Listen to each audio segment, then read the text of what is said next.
Yo aproveché algunos de estos animales y les he puesto ganchillo por arriba, les he cubierto de ganchillo, pero este cubierto tiene dos sentidos. El sentido de están atrapados, o sea, son animales que son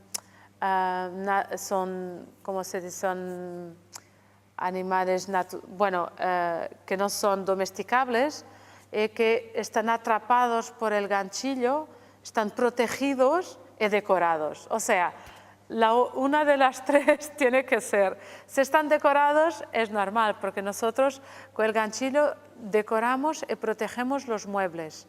Pero por otro lado, atrapamos también los objetos. Estos animales están atrapados en su libertad.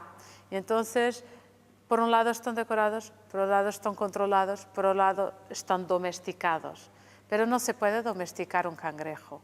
Entonces es un mensaje como cuidado, porque ni todos los animales o la naturaleza tienen que ser controlados, domesticados y decorados.